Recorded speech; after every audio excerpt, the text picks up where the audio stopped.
Hello guys, good morning. Welcome છે તમારો એક નવા વ્લોગમાં. તો કંઈ નહીં, રીકીને અત્યારે રમે છે અને રીકીને ખાવાનું ખાઈ લીધું છે અને મેં પણ સાથે સાથે જમી લીધું છે, કારણ કે આજે મારે રીકીને લઈ જવાનું છે આંગણવાડી પર એનો વજન ને હાઈટ એવું બધું કરવા માટે. તો હું અત્યારે એને આંગણવાડી પર લઈ જાઉં છું. એ આંગણવાડીનું નામ સાંભળે એટલે એને એટલું રડું આવે ને, તમને હું થોડી ઘણી ક્લિપ બતાવીશ ત્યાં આગળ ઉતારવા દીધો, કારણ કે હું એકલી લઈને જાઉં છું. તો હું અગર કેમેરો પકડું તો એને પણ રાખે, કારણ કે બહુ જ રડે.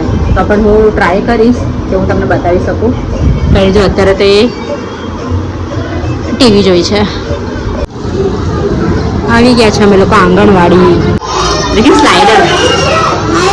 સ્લાઇડર છે જો, છે ને સ્લાઇડર.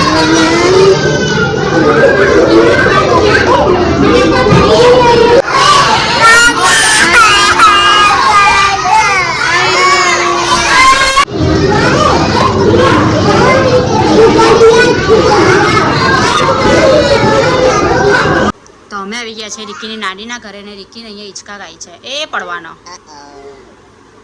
રીકી.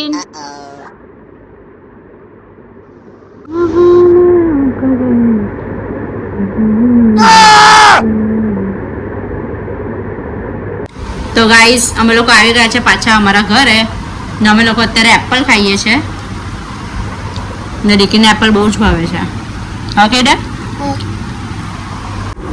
ગાઈસ, મારો રીકીને અત્યારે એટલો સુવાનો છોડ થઈ ગયેલો છે ને, મને ક્યારની કહું છું કે ચાલ ઉપર સૂઈ જઈએ તો ના ને. પહેલે તો કેવું હતું ખબર, મેં એની બાજુમાં આંખ બંધ કરીને પડતી ને તો મસ્ત એ મને પકડીને સૂઈ જતો. ભલે એને વાર લાગતી હતી, 20 મિનિટ થતી હતી, 15 થી 20 મિનિટ પણ સૂઈ જતો. હવે તો દીકરો સુવાથી એટલો ભાગતો છે ને કે મારી સાથે ઉપર બી નથી આવતો. હું ક્યાં નીચે બેસેલી છું એની સાથે. જો રીકીન, હવે સુવાનો ટાઈમ છે. રીકો સુઈ જવાનું છે હવે. લાલા